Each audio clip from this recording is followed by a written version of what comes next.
እንኳንም ለዚህ ቀን አበቃችሁ ምናምን ወዘተ ማለት ነው። እንኳንም ይሄ ቀን አየን፣ እንኳንም ይሄ ቀን ደረሰ ምናምን የሚሉ ኮሜንቶች አይቻለሁ ማለት ነው። በጣም ነው ደስ ያለኝ፣ ምክንያቱም ኮሜንታችሁ በጣም ነው ደስ የሚለው። በቃ እናንተ በዛ ቦታ ያላችሁ እስኪመስላችሁ ድረስ ነበር የተደሰታችሁት። እና የእውነት አንዳንድ ጊዜ ድራማ መሆኑን እያወቅን ስቲል ትወና እንደሆነ እያወቅን ግን በቃ አለ አይደለ የሰው ደስታ የሚያስደስተው ሰው በነገራችን ላይ በትንሹ መደሰት ይችላል ማለት ነው። እና እኔም የእውነት በጣም ደስ ብሎኛል በሁሉም ነገር። መጨረሻ ላይ ግን ደግሞ ጽዮን የወሰደችው ወረቀት መጥቶ የኪራ እጅ ጋር ሲገባ የባስ ደግሞ ደስተኛ ሆናለሁ ማለት ነው።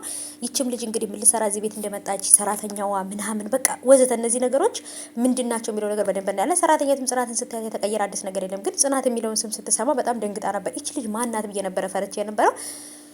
ጽናትን ስታያት ግን ምንም የተፈጠረ አዲስ ነገር የለም። ግን ከሰራተኛይቱ ፊት ላይ የሆነ የሀዘን ስሜት እያየው ነው ማለት ነው። ሰላም ውድ የተከበራችሁ የቻናሌ ተከታታዮች እንዴት ናችሁልኝ? ከኔ ጋር ሁሉ ሰላም ነው። ሰላማችሁ ይብዛልኝ ባላችሁበት ውድ ቤተሰቦቼ።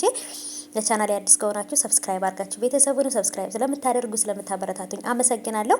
እንግዲህ የጽናት ድራማ መጨረሻው ላይ ደርሷል። ምክንያቱም ጽናትና ኪራ ከተጋቡ በኋላ ምንም የሚንዛዛበት ምክንያት የለውም። ልጅ እስከሚወልዱም አይቀጥሉም። በቃ ተጋቡ አለቀ። ያልቃል ድራማው ማለት ነው።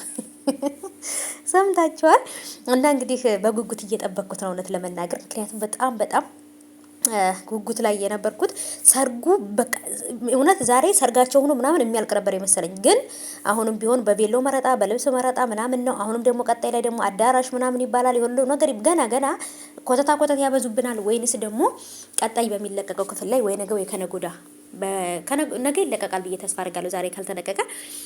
ስለዚህ በሚለቀቀው ላይ ሙሉ ለሙሉ ጽናትና ኪራ ተጋብተው በቃ ሰርጉ አልቆ ወደ ቤት ገብተው ነው ማየት የምፈልገው። ምክንያቱም ቤት ውስጥ ያለችው የኪራ በፊት ፍቅረኛ የነበረችው በቃ ብዙ ሰዎች አሉ የምፈራቸው እዛ ቤት የጽናትን ደስታ ሰርጉን ያበላሹታል ብዬ የምፈራቸው ሰዎች አሉ። ስለዚህ እነዛን ሰዎች ነገሮችን ሳያበላሹ ሁሉ ነገር እንትን ቢል አሪፍ ነው። በነገራችን ላይ የበዛብህም አዲስ አበባ ሚስቱን ፍለጋ መጥቷል። እዛ ጋም ደግሞ የበዛብህም ጓደኛ ብርቄን ፍለጋ መጥቷል።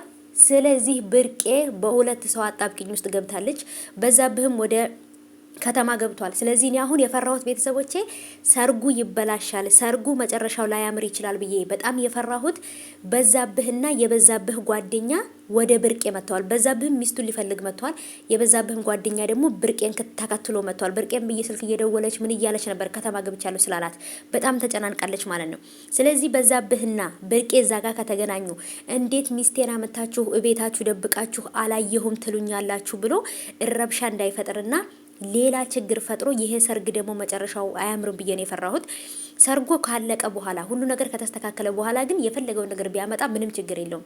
ግን ይሄ ሰርግ እስከሚያልቅ ድረስ ምንም ነገር ባይመጣ በጣም ደስ ይለኛል ማለት ነው። ብቻ የፈራሁት በበዛብህና በጓደኛው መሀል ላይ በብርቄ መሀል ላይ ችግር ተፈጥሮ እዛ ቤትም ደግሞ እንግዲህ የጽናት አባት ዳጊም ጓደኛዋም ኪራም ሁሉም ሰው እንግዲህ በአጠቃላይ ቤተሰብ ተሰባስቧል በሰርጉ ሁኔታ ማለት ነው። ስለዚህ ያን በዛብህ መጥቶ እዛ ጋር ነበር ነገሩን ካበላሸው ይሄ ሰርግ ተበላሽቶ አሁንም ድጋሚ ልባቸው እንዳይሰበር ነው የፈራሁት። እንግዲህ እስቲ ምን ሊፈጠር እንደሚችል አብረን ምናይ ይሆናል። እውነት ለመናገር ግን ነገሮች በጣም እያስፈሩኝ ነው። በዛብህም ከተማ ውስጥ ገብቷል። ያንኛውም ደግሞ ከተማ ውስጥ ገብቶ ብርቅ ያለችበትን ቦታ እያፈላለገ ነው። ስልኩን ሰርቀውት እንደው ባላቅም ሲደወል ስልክ አያነሳም ማለት ነው። ቤተሰቦቼ በቃ ልቤ ተንጠለጠለ። እስቲ በቀጣይ ሲለቀቅ እንግዲህ ምንድነው የሚፈጠረው የሚለው ነገር ማየት እፈልጋለሁ። እስኪ አዳዲስ ነገሮችን ካሉ ደግሞ ይዤላችሁ እመጣለሁ ማለት ነው ውዶቼ። እናንተም ደግሞ እስከዛው ድረስ ይሄንን ቻናል ሰብስክራይብ አድርጉ። የራሴን ስራ የጽናት ድራማና የአዴ ድራማ ካለቀ በኋላ በራሴ በስራዎች እመጣላችኋለሁ። አዳዲስ ነገሮችን በጣም ምርጥ ቪዲዮዎች ለእናንተ የሚጠቅም ነገሮች በተለይ እንደኔ ስደት ላይ ላላችሁ ልጆች ምናምን አስተማሪ የሆነ ነገሮችን ጥሩ ነገሮችን ጠቃሚ ነገሮችን ይዤላችሁ እመጣለሁ። ሰብስክራይብ አድርጉ። ሀሳባችሁን ኮሜንት ላይ